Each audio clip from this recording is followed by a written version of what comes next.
Eu sou Rafaela Araújo, enfermeira obstétrica. Eu sou Antônio Pires, pediatra. Nós vamos conversar hoje sobre gestação, parto e pós-parto. Pós-parto, isso. E muito importante que nós vamos tratar é sobre os aspectos emocionais, os aspectos de acolhimento é, do casal, né, da gestante e do bebê ao nascer. Durante a gestação é um período, o pré-natal é um espaço muito rico que a gente tem para ir muito além de só avaliações físicas, né? E poder acolher e dar um suporte e um preparo para essa família para o que vem no pós-parto.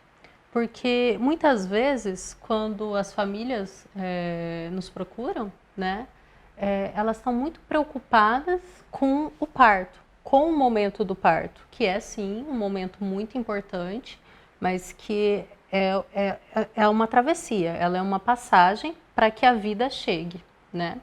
E o que a gente observa, que eu observo, né, durante o pré-natal, é como as pessoas elas estão despreparadas para a chegada de um bebê. E por isso que a gente tem tido essas experiências tão positivas de trabalhar em conjunto. E já no pré-natal, tá nesse trabalho em equipe, em que parteira, obstetra, pediatra já começam a fazer um trabalho de preparação ou de despertar de consciência do que significa a chegada de um bebê e das transformações que isso traz na vida dessa família. Em relação à gestação, que é ganho de peso, curva glicêmica, as ultrassonografias e preocupações muito objetivas de medidas biológicas. Uhum. E se fala muito pouco, né, sobre o que está acontecendo, né, na gestação em relação ao bebê, ao feto, Uhum. né, as interações, né, ao psiquismo do feto, Uhum. as interações do feto com esse ambiente uterino, com esse universo que esse feto vai passar Sim. em torno de 40 semanas. Uhum. E a gente vê pouca atenção em relação a esses aspectos. Né? Vê muito uma preocupação em relação às questões práticas e objetivas mesmo. Eu não sei se essa é a sua observação. E é muito um processo. Uma vez eu acompanhei um casal e eles chegaram até mim, até uma família que a gente acompanhou e está acompanhando junto. E eles chegaram para mim por volta de 32 semanas. E o que eles falavam? Era uma mulher que coordenava um curso superior, estava num doutorado e coordenava um projeto de extensão na faculdade. E ela chegou num grau de agitação interna, e a gente até pode dizer numa ansiedade, e ela dizia assim que o momento de conexão que ela tinha com o bebê era quando ia fazer a ultrassom. E eles chegaram com um mundo de ultrassom, assim, Sim.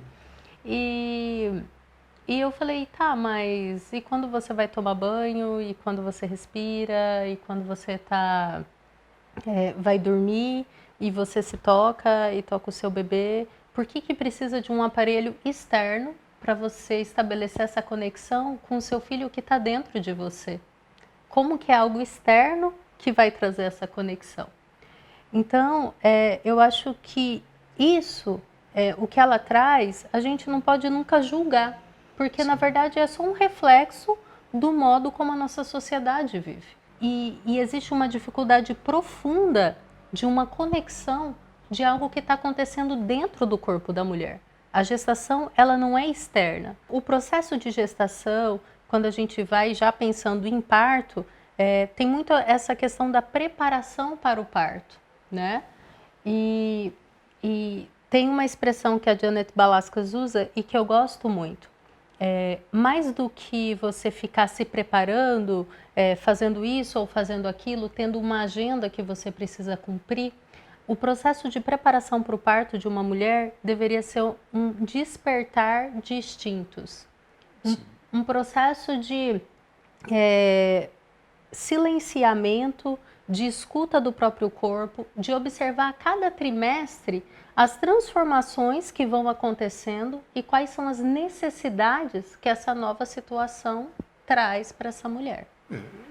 Bem, na nossa cultura é muito difícil, né? Essa conexão, essa reconexão, e aí entra aquela preocupação, né, da gestação, como é que ela pode ser usada como comércio, como consumo. Então, Sim. preparação de enxoval, exames, acompanhamentos, e se fala muito pouco sobre os aspectos realmente psíquicos, os aspectos emocionais. Então, há muitos anos atrás, quando eu fazia o atendimento dos bebês, que era comum, né, se indicar, se encaminhar, a família chegava para uma primeira consulta quando o bebê estava em torno de 10 dias. E o que eu percebia é que quando esse casal chegava, já tinha esses 10 dias, muita coisa já tinha acontecido, fora todo o tempo da gestação. Ou seja, não havia uma preparação. Isso. E as coisas não são informadas para o casal. Então, eu consegui ao longo dos anos, né, trazer esse trabalho para a gestação. Então, conversar com os casais durante a gravidez e poder falar da interação, do que está acontecendo com o feto. E hoje eu recebo demandas de casais que me falam: eu acho que nós fizemos a nossa conversa foi tarde. Nós pretendemos avisar, falar com os amigos para que eles chamem mais no início da gestação, para que eles possam acompanhar de uma maneira mais completa. Então, não se fala, por exemplo, para um casal que o feto, a partir de 15 semanas ou um pouco mais, de que ele já tem percepção auditiva, de que ele tem percepção olfativa, percepção gustativa, tem aquela percepção do tato, de que ele está interagindo com os humores maternos e, né, as questões emocionais da mãe, da família.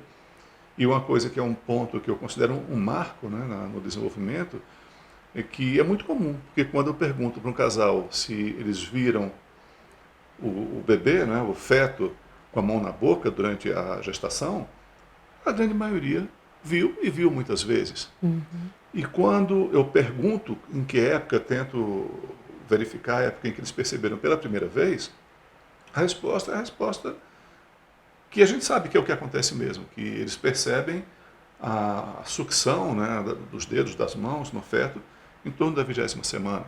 Sim. Mas ou isso não é falado para o casal, ou então é mencionado o fato, mas não Sem se uma fala compreensão do do que isso significado. significa. Então, se os pais já tivessem uma consciência de que esse momento em que o feto começa a aparecer no ultrassom, com as mãos na boca, de que isso já é a oralidade do bebê se manifestando, que isso é importante para ele como organização, como forma de sentir prazer e de se proteger contra estímulos externos, e da importância disso ao nascimento, as pessoas não impediriam as crianças de colocar a mão na boca depois que nascessem. Não usariam luvinhas. Não usariam luvinhas. Isso. Não colocariam chupetas. Isso. Né? Então, a desinformação, ela vai fazendo com que os casais cometam equívocos, exatamente porque entram numa coisa que é não ter a informação adequada e sim entrarem numa coisa que é o discurso, os mitos da cultura, as questões profissionais, sociais. Então, é um tanto ameaçador, né? Sim. Porque como é que você sabe o que virá depois? Como é que vai ser a vida? E é por isso porque o modo como nós nos comportamos, ele não está dissociado do meio em que a gente vive, né? Sim. Então, se a gente for pegar outras culturas, outras formas de organização, né? Tem até um provérbio africano que eu gosto muito e que fala assim: é preciso toda uma aldeia para se criar uma criança. E nós vivemos totalmente o inverso, porque existe o casal, né? E esse casal está sobrecarregado e muitas vezes sem rede de apoio, na maioria das vezes sem rede de apoio para a criação desse filho. E diferente de culturas mais tradicionais, ou às vezes voltando um pouquinho mais atrás, tinha muito essa questão, muitos filhos, e você via o manejo com as crianças, né? As famílias grandes, aí amamentava, aí via como era o cuidado. Então, a gente está num momento agora que muitas vezes as pessoas vão ter contato com um bebê pela primeira vez com os seus bebês. E se vem nesse perfil que você falou assim, a transformação que a gestação traz na vida da mulher e na vida do homem também, ela é muito grande. E se eu venho a gente tem um perfil muito controlador e eu tenho que planejar tudo, né? E daí a gente vai para aquelas teorias que acham que o bebê tem que se adequar ao nosso modo de viver. Nada na minha vida vai alterar.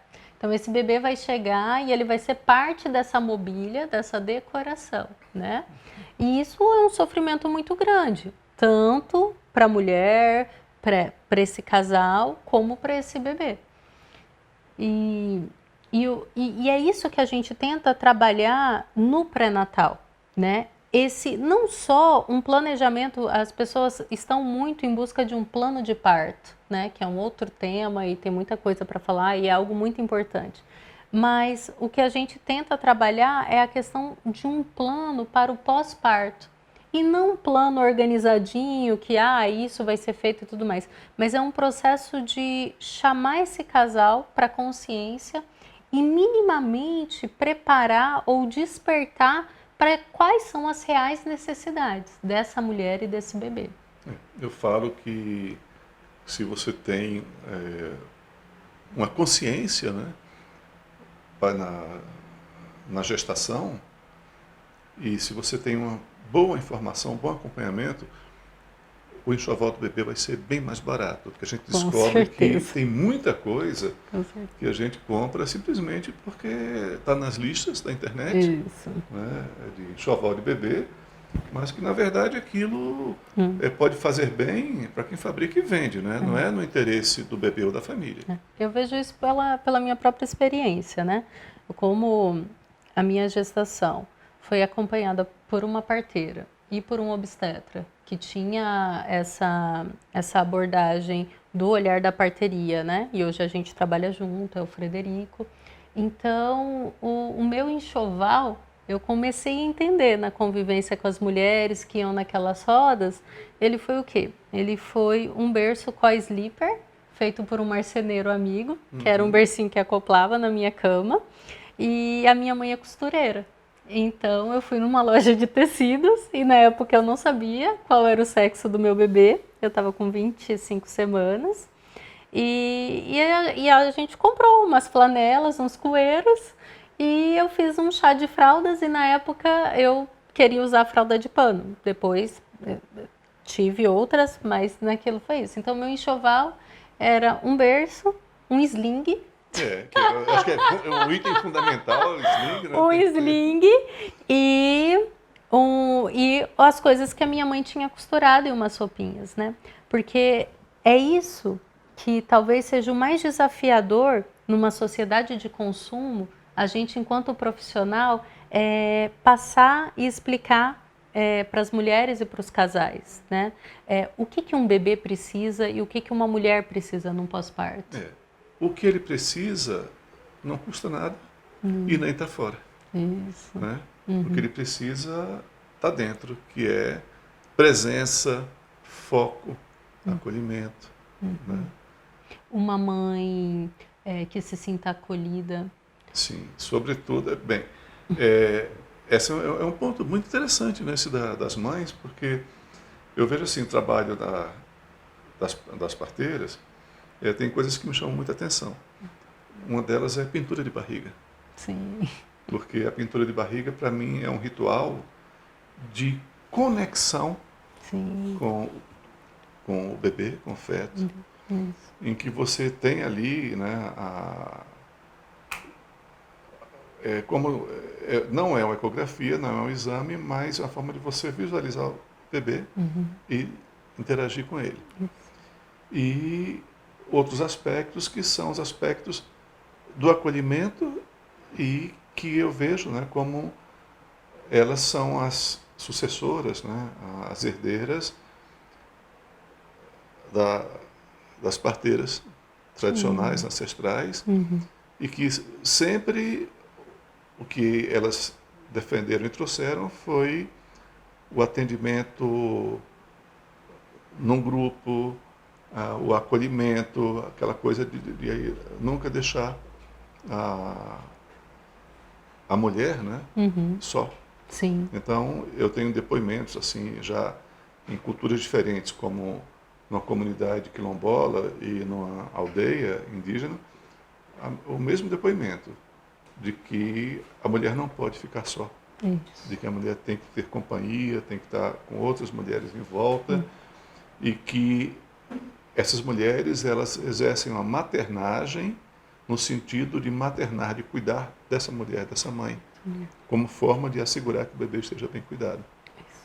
Isso é uma coisa assim, talvez uma das mais desafiadoras também, né? Porque a solidão no pós-parto, e ela pode acontecer de muitas formas, né? Quando a gente fala da importância, lá no pré-natal, de se ter uma rede de apoio, né? Porque é algo que a gente sabe que esses casais não têm, né? Então, a solidão que essa mulher sente, muitas vezes é uma solidão de não encontrar um acolhimento para aquilo que ela está sentindo naquele momento.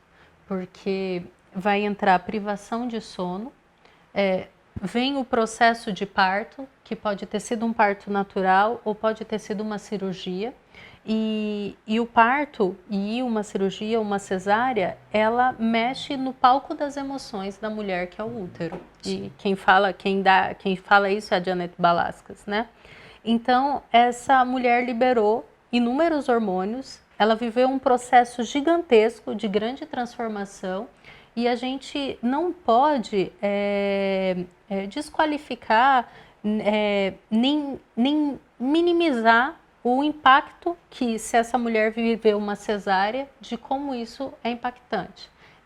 A Ina May Gaskin, ela fala que mesmo quando é uma cesárea necessária, ainda assim essa mulher tem uma ferida e que ela precisa ser cuidada, né? E acolhida, né? E acolhida. E que muitas vezes nesse momento a mulher ainda se sente cobrada, né? Isso. No sentido da sua capacidade de maternar, de cuidar de um bebê. E Uma mulher que muitas vezes está é o seu primeiro bebê, ela não tem a mínima ideia da sua capacidade, né? Da sua suficiência, e é cobrada por isso, ou seja, uma coisa que realmente mina a autoestima, invalida, né? E são sentimentos extremamente difíceis na mulher que já está com seus sentimentos muito aflorados. Né? Isso. Tá num momento de fragilidade, né? Tá num momento em que precisa ser cuidada. E é isso que você trouxe, né? Para que um bebê esteja bem, é preciso que a mãe esteja bem. Isso é fundamental. E uma coisa que, tipo, essa cobrança que vem, muitas vezes essa mulher acabou de viver uma das experiências mais profundas e mais transformadoras na vida, que é um parto, e ela ainda está lidando com todos esses hormônios, todas essas emoções que estão no corpo dela, e ela é cobrada de que ela tem que estar bem. Mas por que você não está feliz? Mas por que você está triste? Mas porque o seu bebê está bem, você está bem, o que é que... Cobranças culturais, sociais. Isso. De uma sociedade que não consegue lidar com choro, com tristeza, em que a gente tem que estar sempre feliz. E não acolhe, né? Não acolhe. Não acolhe isso. Então, e eu sinto assim que tudo isso é de um campo da experiência. Apesar de ter um embasamento teórico para tudo isso, que norteia a nossa prática, vem muito de uma experiência, de uma vivência, mas passar isso para quem está vivendo pela primeira vez, ou para quem já viveu de outras formas na inconsciência, é muito desafiador. E eu tenho escutado muito, assim, eu vejo a transformação no olhar daquela mulher que eu acompanhei durante todo o pré-natal e no primeiro dia de pós-parto, ou logo quando o bebê nasce, é como se ela olhasse para mim e falasse: agora eu entendo do que você estava falando. E é muito duro porque tem um encontro com um sofrimento muito grande, né? Porque houve todo um processo. Existem mulheres que aceitam, né? Existem casais que aceitam esse processo de se conectar, de entender o que está acontecendo, de encarar as próprias emoções, de perceber que a vida está mudando e de rever como essa vida fica com a chegada do bebê, né?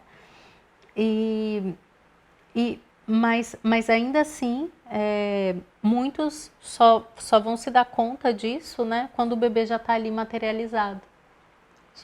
E daí de entender que não tem uma solução pronta, não tem uma resposta pronta, e o que se precisa não é de uma técnica, né, mas de uma capacidade de entrar em contato e de estar disponível para o contato com o outro.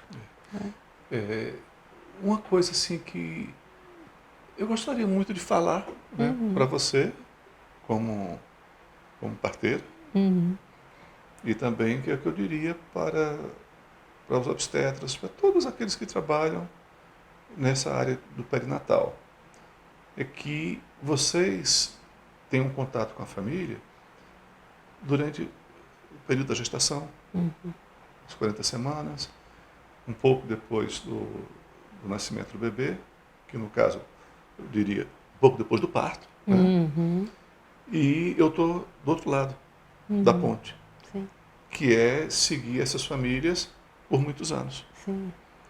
E uma coisa que eu quero chamar a atenção é isso, que isso me veio nesse momento, é que eu acompanho e vejo muitos casais que têm uma consciência, tiveram essa consciência no processo da gestação, do nascimento, do acolhimento e seguem com o processo de consciência na criação dos filhos.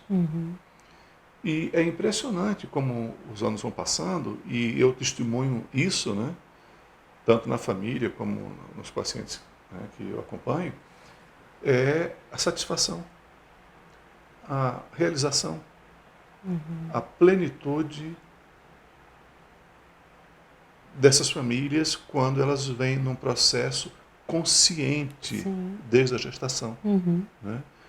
E que muitas vezes, né, se a gente está envolvido com o processo da gestação, mas não sabe o que é que vem depois de 1 ano, ou 2, ou 3, ou 5, ou não acompanha, não tem essa visão, pode até não ter uma avaliação da importância, da dimensão de se preparar esse pai, esse casal, né,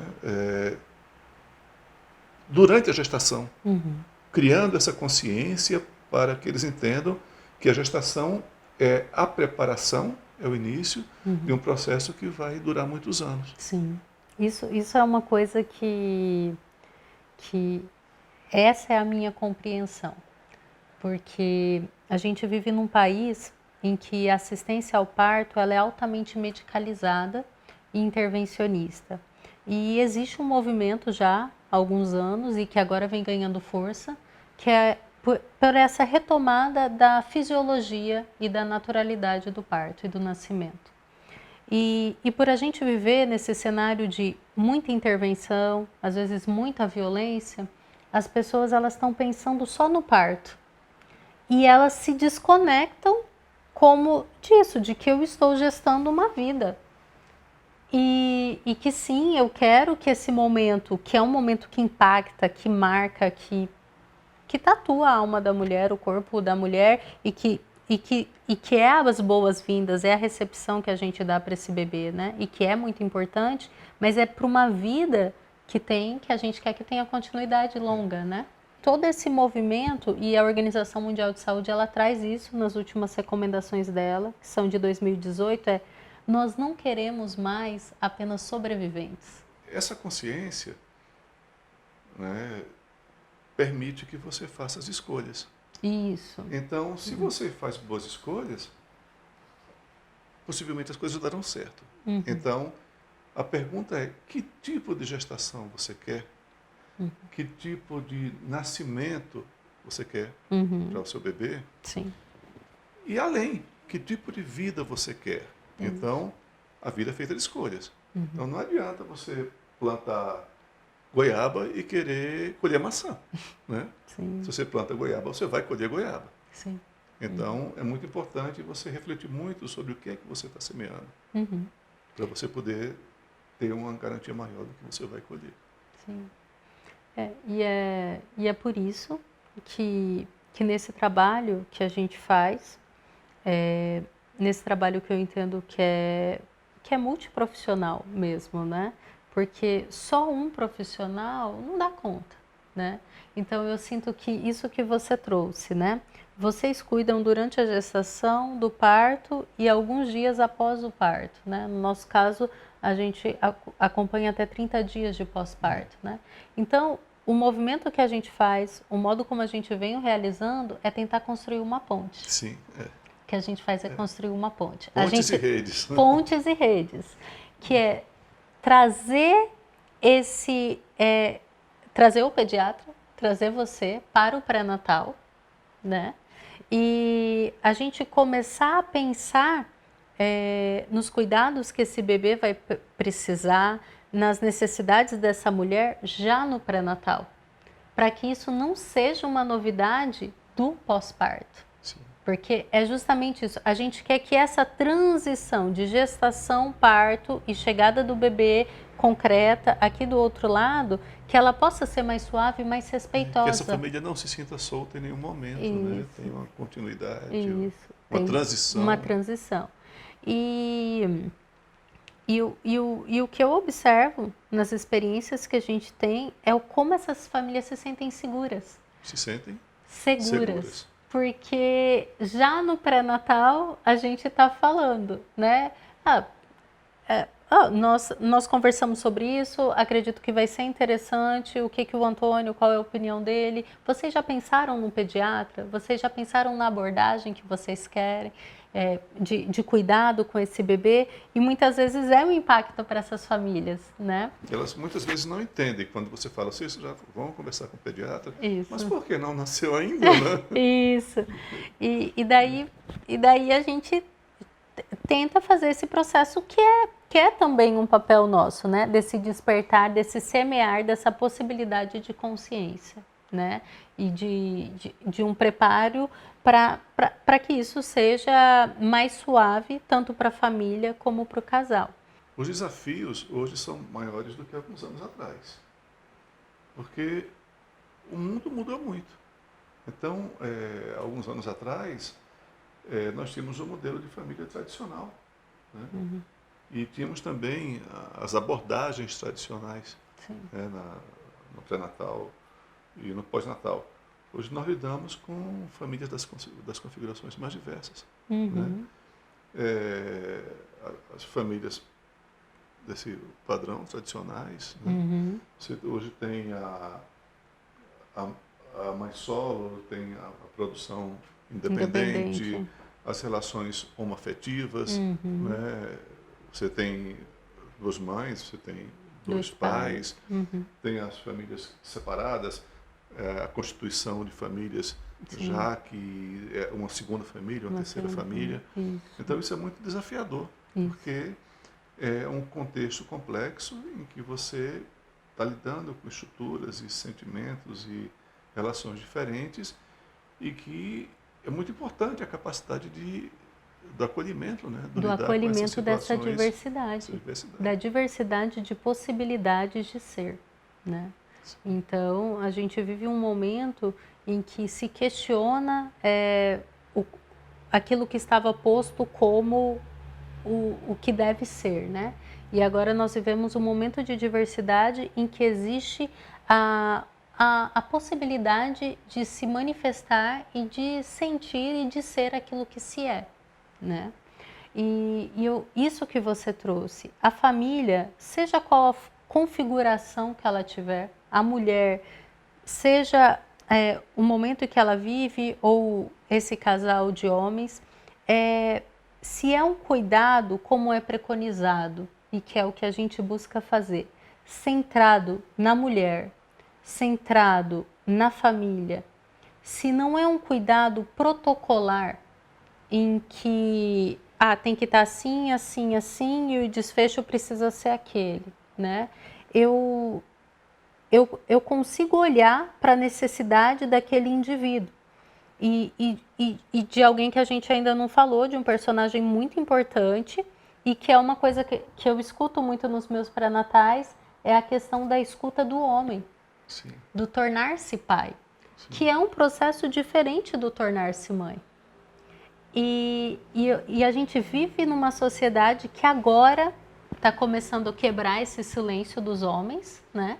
E em que eles estão tendo mais espaço. Então não foi um, nem dois, nem três, mas quando os homens chegam para o pré-natal com a gente e deles falarem, eu tenho um espaço, eu estou sendo escutado. O que ainda acontece muito pouco, né? Muito Porque pouco. hoje, quer dizer, nós estamos fazendo uma transição de um período em que efetivamente a paternidade era uma coisa que era restrita ao prover, né? E como eles se sentem invisíveis no processo do cuidar do bebê. Não é como se o início da vida fosse um ambiente, um assunto feminino e que o homem não tivesse muito acesso. E essa invisibilidade das emoções, do cuidado, ela já começa no pré-natal. Sim. Porque uma das coisas que a gente conversa é como você está se sentindo. Como tá vendo todas essas transformações que estão acontecendo com a sua companheira. Porque esse processo de tornar-se pai, tornar-se mãe, é também um processo de entrar em contato com o nosso ser filho e como foi essa relação minha com meu pai. Sim. Então, que pai eu vou ser? Sim. Então, o meu pai cuidava? O meu pai, como era a relação do meu pai com a minha mãe? Então, como era a relação do meu pai comigo, com os meus irmãos? Então, como é essa minha relação com esse homem que eu tenho como referência? E será que eu tenho essa referência? Porque muitas vezes ele nem tem essa referência de pai. Então, muitas vezes é um espaço de um vazio, né? Não existe uma referência anterior. E esse homem, isso é muito verdadeiro, né? De olhar para ele, eles falam assim, não, agora eu consegui me sentir escutado. Porque o casal, ele também está vivendo uma crise. Sim. Né? O momento da gestação, o momento da chegada de um filho é um momento de crise também. E muitas vezes a gente vive numa sociedade que tem uma dificuldade de comunicação. E no pré-natal, e no pós-parto imediato também, durante o parto, se você olha para esse homem e como você está se sentindo? O que você quer trazer? O que eu posso fazer para te auxiliar, né? E é uma situação, nós vivemos um tempo de uma fragilidade muito grande, né? Porque esse é um território conhecido para as mulheres, como hoje, quer dizer, as mulheres ocupam territórios que até sei lá, 1 ou 2 gerações atrás eram territórios bem masculinos. O homem, ele está começando a viver nesse espaço, né, nesse ambiente da criação dos filhos, desse compartilhamento, mas ele ainda não sabe bem como isso funciona, porque ele não trouxe essa bagagem, não teve nenhuma preparação, muitas vezes ele não vem com uma reserva emocional por não ter recebido, né? E é desafiador. Eu acho que esse trabalho com os homens ele é fundamental também, seja no atendimento durante a gestação, no pré-natal, como também a possibilidade de fazer grupos ou de ter espaços de escuta para esse homem, para que ele possa colocar a sua ideia de paternidade, as suas dúvidas, as suas dores. Que já começa no parto, né? Sim. O parto, quando ele começa, você não sabe quando ele começa, e quando ele começa, você não sabe quando ele termina. E, e não sabe como termina também, né? A gente vai monitorando, a gente vai cuidando, mas é isso que é tão assustador na nossa sociedade, né? O parto não é um evento que eu controlo. É um evento em que eu permito que o meu corpo e que o meu bebê siga o fluxo, né? E então, para essa mulher, para esse casal, é muito desafiador viver esse momento, que é um momento de contato, que é um momento de crise, que é um momento de plenitude, de satisfação também, mas se isso tem uma bagagem de preparação, né? Se existe um mínimo aporte para se viver as necessidades que são muito diferentes do que é vendido, Sim. né? Pro que um casal vai precisar e tudo mais. O idealizado O e o real, né? o idealizado e o real. Isso tudo. Existe a gestação idealizada e existe a gestação real. Existe o parto idealizado e existe o parto real. E O existe bebê idealizado e o bebê real. E o bebê real. E que o bebê idealizado, o bebê real, não é o bebê que vai ficar no berço quietinho.